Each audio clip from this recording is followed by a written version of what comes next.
शिमला के जंगल में टुनटुनी चिड़िया कालू कौआ पानी पूरी का ठेला लगाते थे। एक दिन सुबह सुबह कालू कौआ टुनटुनी को आवाज देने लगता है। अरे ओ टुनटुनी, जल्दी करो भाई, सारे पक्षी अपने अपने ठेले लगा चुके होंगे। अगर हम देर से पहुँचे तो हमारी पानी पूरी कोई भी नहीं खाएगा। अरे क्या हुआ जी, इतना शोर क्यों मचा रहे हो? अरे भाई जल्दी चलो टुनटुनी, वरना सारे ग्राहक दूसरे ठेले से पानी पूरी खा लेंगे और हमारी बिक्री कम हो जाएगी। अरे शुभ शुभ बोलो कालू जी, धंधे का समय है, देखना हमारी बोहनी बहुत अच्छी होगी। तब तक आप लोग कमेंट पे बताएं 630 प्लस 54 कितने होते हैं। टुनटुनी पानी पूरी का मसाला बहुत ही चटपटा बनाती थी, जिसके चलते उसकी पानी पूरी सबसे पहले बिक जाया करती थी। उस दिन भी ऐसा ही हुआ, उनकी पानी पूरी सबसे पहले बिक गई। कालू जी, अब हमारे पास काफी पैसे इकट्ठे हो गए हैं। ऐसा करिए, आप कल ही जाकर हरी तोता जी को अपना पक्का मकान बनाने को बोल दीजिए। ठीक है टुनटुनी, मैं कल नहीं आज ही जाकर हरी तोता से बोल दूंगा। शाम को कालू कौआ हरी तोता के पास जा रहा था, तभी नदी किनारे कौवी उसे मिलती है। ये कौवी तो नदी में छलांग लगाने जा रही है, मुझे इसे बचाना होगा। छोड़ दो मुझे छोड़ दो, मैं मर जाना चाहती हूँ। अरे तुम मरना क्यों चाहती हो? तुम तो इतनी सुंदर हो, तुम्हें किस बात का दुख है? मेरा इस दुनिया में कोई भी नहीं है, जहाँ भी जाती हूँ सब मुझे गंदी नजरों से देखते हैं। मुझे मत रोको, मेरा मर जाना ही बेहतर है। इस तरह मरने से कुछ भी नहीं होगा, हिम्मत रखो। ऊपर वाले ने तुम्हें अपना जीवन इस तरह नष्ट करने के लिए नहीं दिया है। तुम मेरे साथ मेरे घर चलो, घर में मेरी पत्नी है, तुम्हें अच्छा लगेगा। कालू उस कौवी को लेकर अपने घर आता है। अरे कालू जी, ये कौवी कौन है आपके साथ और आप इसे यहाँ लेकर क्यों आए हो? कालू कुछ कहता, इससे पहले ही वो कौवी कहती है, दीदी मेरा नाम सुंदरी है, मैं बहुत ही अभागन हूँ, मरना चाहती थी पर कालू जी ने मुझे मरने नहीं दिया और यहाँ ले आए। हाँ टुनटुनी, ये दुखियारी कहाँ जाती, फिर से मरने की कोशिश करती, इसलिए मैं यहाँ लेकर आ गया। अरे ये तो बहुत अच्छा किया कालू जी, आपने किसी की जान बचाई। सुंदरी, तुम्हें यहाँ किसी भी चीज की जरूरत हो तो मुझे बताना, इसे अपना घर समझो। धीरे धीरे समय गुजरने लगता है। टुनटुनी अपने काम में लगी रहती, उधर कालू कौवा किसी न किसी बहाने सुंदरी के साथ ज्यादा समय गुजारने लगा। क्यों जी, आज आपको पानी पूरी बेचने मेरे साथ नहीं जाना? अभी तक सोए पड़े हो, देख रही हूँ। जब से ये सुंदरी आई है तुम्हारे रंग ढंगी बदल गए हैं, काम में तो तुम्हारा ध्यान बिल्कुल भी नहीं लग रहा है। मैंने तुम्हें पक्का घर बनाने के लिए पैसे दिए थे, लाओ मुझे मेरे पैसे वापस करो। कैसे पैसे? खत्म हो गए वो पैसे। क्या खत्म हो गए पैसे? ऐसे कैसे? वो सुंदरी ने मुझसे अपना कुछ जरूरत का सामान मंगवाया था, तो उसके खर्च में चले गए। क्या? अच्छा, तभी मैं कहूँ कि ये सुंदरी इतनी बन ठन कर आजकल क्यों रहती है? सारे पैसे इसी कलमुही पे उड़ाया होगा आपने। आज मैं इस कलमुही को नहीं छोड़ूंगी। खबरदार टुनटुनी, जो तुमने सुंदरी को कुछ कहा तो उससे मैंने शादी कर ली है, अब वो इसी घर में रहेगी। क्यों रे कलमुही, तुझे मेरा घर उजाड़ते शर्म भी नहीं आई? मैंने तो तुझे अपनी छोटी बहन माना था, पर तू तो मेरी सौतन बन गई, सौतन। शर्म तो तुम्हें आनी चाहिए टुनटुनी, कालू जी को बच्चों से बहुत प्यार है। शादी के इतने सालों बाद भी तुमने बाप बनने का सुख नहीं दिया। मुझे देखो, मैं कालू जी के बच्चे की माँ बनने वाली हूँ। अब तुम निकल जाओ इस घर से। अब इस घर पर और कालू जी पर तुम्हारा कोई अधिकार नहीं है। ये सब सुनकर टुनटुनी सुन रह जाती है और रोती बिलखती वहाँ से चली जाती है। टुनटुनी जंगल के रास्ते जा रही होती है कि तभी उसके बचपन का दोस्त बंटी कबूतर टुनटुनी चिड़िया को देख लेता है और उसे आवाज लगाता है। अरे टुनटुनी, ओ टुनटुनी, ऐसे रोती हुई कहाँ जा रही है? बंटी तुम? टुनटुनी चिड़िया बंटी कबूतर को सारी बात बताती है। बंटी कबूतर सारी बात सुनकर टुनटुनी चिड़िया से कहता है, अब तुम क्या रोना धोना छोड़ो और जिंदगी की एक नई शुरुआत करो। और तुम गोलगप्पे बनाना जानती हो ना? मेरी दुकान खाली पड़ी है, तुम वहाँ अपने गोलगप्पे बेचो और अपनी आगे की जिंदगी बिताओ।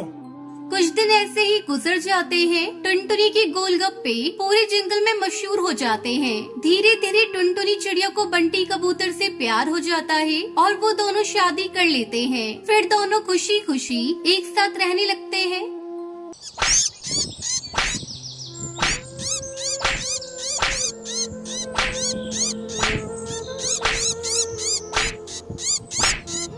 सुंदरवन दिन जंगल में टुनटुनी चिड़िया अपने पति कालू कौवे के साथ रहती थी। टुनटुनी की शादी हुए अभी कुछ ही महीने गुजरे थे। एक रात टुनटुनी अपनी सास सुंदरी कौवी के पास बैठी थी। माँ जी लाइए, मैं आपके पैर दबा देती हूँ। अरे नहीं बहू, तू जा, रात बहुत हो चुकी है। कालू तेरा इंतजार कर रहा होगा। अगर तू नहीं गई तो वो नाराज हो जाएगा, ठीक है? माँ जी मैं जा रही हूँ, आप सो जाइए। कोई परेशानी हो तो मुझे आवाज लगा लेना। टुनटुनी अपने कमरे में चली जाती है। अजी सुनते हो, सो गई क्या? सो नहीं तो और क्या करूं? तुम्हें तो मेरी कोई परवाह ही नहीं। दिन भर घर के काम में लगी रहती हो और रात को माँ की सेवा करने लगती हो। मेरे लिए तो तुम्हारे पास समय है ही नहीं।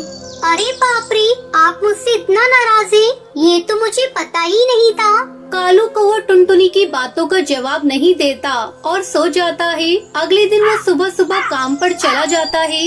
माँ जी ये कालू जी सुबह सुबह कहाँ चले गए? मैंने उन्हें पूरे घर में छान मारा पर वो कहीं नहीं मिले। आपने उन्हें कहीं जाते हुए देखा है क्या? हाँ बहू, वो काम पर चला गया। उसे दफ्तर में कुछ जरूरी काम था। वैसे कुछ उखड़ा उखड़ा लग रहा था। कल रात तुम दोनों की लड़ाई हुई है क्या? नहीं माँ जी, लड़ाई तो नहीं हुई, पर वो मुझसे थोड़े नाराज हैं। बहू, तू हर समय मेरी सेवा में लगी रहती है। तू अपने पति पर भी ध्यान दिया कर। उधर कालू कौवा ऑफिस में बैठा था, तभी उसका बॉस कड़कनाथ सेठ वहाँ आता है। क्या बात है कालू, आज तुम्हारा मन काम करने में नहीं लग रहा है? घर में पत्नी से झगड़ा करके आए हो क्या? नहीं नहीं सर, ऐसी कोई बात नहीं। तो ठीक है, अपना काम मन लगा कर करो। इतना कहकर कड़कनाथ सेठ वहाँ से चला जाता है। शाम को जब कालू अपने घर जाता है तो देखता है वहाँ टुनटुनी की सहेली पिंकी चिड़िया आई हुई है। ये कौन है टुनटुनी? मैंने इन्हें पहचाना नहीं। अरे जीजू, मैं टुनटुनी की सहेली हूँ और आपसे मुझे एक बहुत जरूरी काम है। कहिए, आपको मुझसे कौन सा जरूरी काम है? वो ऐसा है जीजू, मेरे पापा की एक फाइल आपके ऑफिस में अटकी पड़ी है। बस उस पर आपका सिग्नेचर चाहिए। वैसे तो ऑफिस के चक्कर मेरे पापा लगाते थे, लेकिन आज उनकी तबीयत कुछ खराब है, इसलिए मैं यहाँ आई हूँ। ठीक है पिंकी जी, आपका काम हो जाएगा। आप कल मेरे ऑफिस में आकर मुझसे मिलिए। कालू कौवा पिंकी की खूबसूरती और उसकी मीठी मीठी बातों का दीवाना हो गया था। अगले दिन पिंकी चिड़िया कालू के ऑफिस में जाती है और अपना काम करवा लेती है। इस तरह उन दोनों का मिलना जुलना शुरू हो जाता है। अब कालू कौवा जब भी ऑफिस से घर लौटता तो बहुत खुश होता था। उसे खुश देखकर टुनटुनी राहत की सांस लेती है, लेकिन उसे क्या पता था कि उसके पति के मन में कुछ और ही चल रहा है। इस तरह कई दिन बीत जाते हैं। एक दिन टुनटुनी अपने पति से कहती है, सुनिए जी, काफी दिन हो गए हम दोनों साथ में फिल्म देखने नहीं गए। अगर आपके पास समय हो तो आज हम लोग फिल्म देखने चलते हैं। मेरे पास तुम्हारी इन फालतू बातों के लिए समय नहीं है। वो टुनटुनी को डांट देता है और अगले ही दिन पिंकी चिड़िया से शादी करके उसे अपने घर लेकर आता है। ये तूने क्या किया कालू बेटा? अपनी ही पत्नी की सहेली को उसकी सौतन बनाकर घर ले आया। कालू जी, मैंने आपकी किसी बात का कभी बुरा नहीं माना। अगर आपको मेरी किसी बात से दुख हुआ हो तो मुझे माफ कर दीजिए, पर मेरे साथ ऐसा मत कीजिए।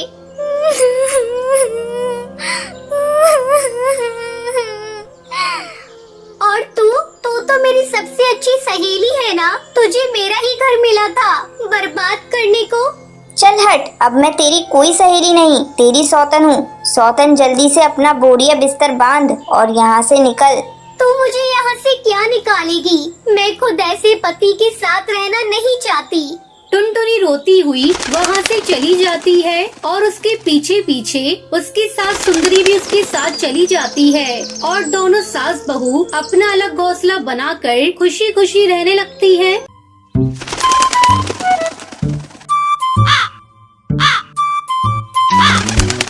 नैनीताल के जंगल में टुनटुनी चिड़िया अपनी माँ टूनी चिड़िया के साथ रहती थी।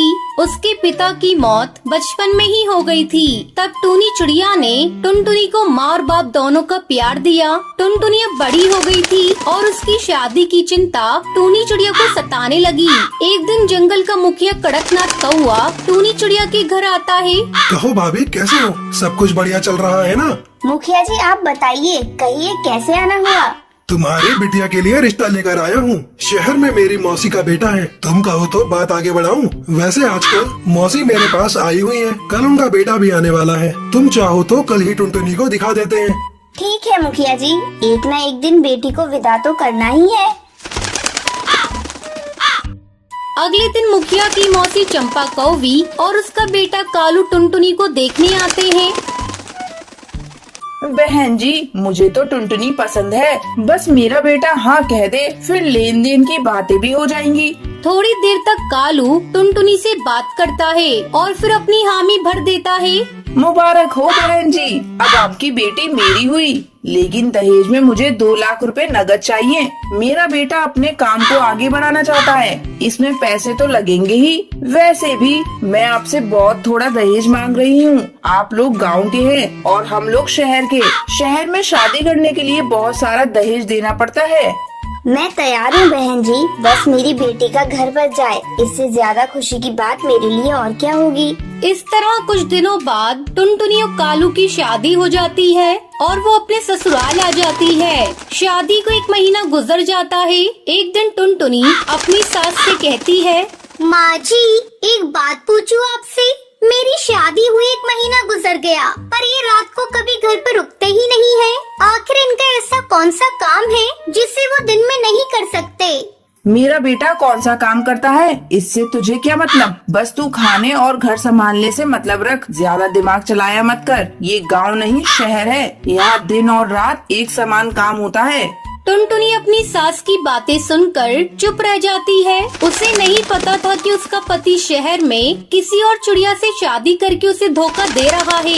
एक दिन टुनटुनी बाजार किसी काम से गई थी। वहाँ वो कालू कौवे को एक चिड़िया के साथ शॉपिंग करते हुए देख लेती है। अरे, ये तो मेरे पति कालू जी है। और इनके साथ ये चिड़िया कौन है जिसे ये शॉपिंग करा रहे हैं? लेकिन मेरे लिए तो इनके पास थोड़ा भी समय नहीं है। टुनटुनी तुरंत अपने पति के पास जाती है। अरे कालू जी, आप और यहाँ ये कौन है? इनसे मेरा परिचय तो कराइए। मैं इनकी पत्नी हूँ और आज मेरे पति देव मुझे शॉपिंग करा रहे हैं। लेकिन इनकी पत्नी तो मैं हूँ और मेरी इनसे शादी हुई है। क्या बकवास कर रही है? मैं तुझे नहीं जानता। चलो जाओ यहाँ से।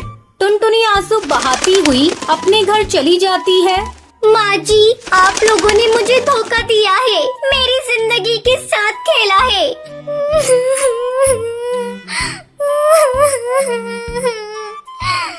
तभी कालू कौवा भी घर चला आता है। माँ, अब इस गवार का कोई काम नहीं, हम आज ही इसका काम तमाम कर देते हैं। दोनों माँ बेटे मिलकर टुनटुनी को एक नदी में ले जाकर फेंक देते हैं। बचाओ, बचाओ, मैं डूब जाऊंगी, मुझे तैरना नहीं आता। तभी उस नदी के पास पानी पी रहा एक हाथी का बच्चा टुनटुनी की आवाज सुनता है। वो किसी तरह टुनटुनी को नदी में डूबने से बचा लेता है। टुनटुनी अपने साथ शहर में हुए अत्याचार को अपनी माँ को नहीं बताती। नहीं नहीं, मैं अपनी माँ को कुछ नहीं बताऊंगी, नहीं तो मेरी माँ ये सदमा बर्दाश्त नहीं कर पाएगी और मर जाएगी और मैं वापस अपने ससुराल भी नहीं जाऊंगी। मैं खुद से अपना एक नया घोंसला बनाऊंगी। फिर टुनटुनी चिड़िया नदी किनारे एक पेड़ पर एक घोंसला बनाती है और आराम से उसमें खुशी खुशी रहने लगती है।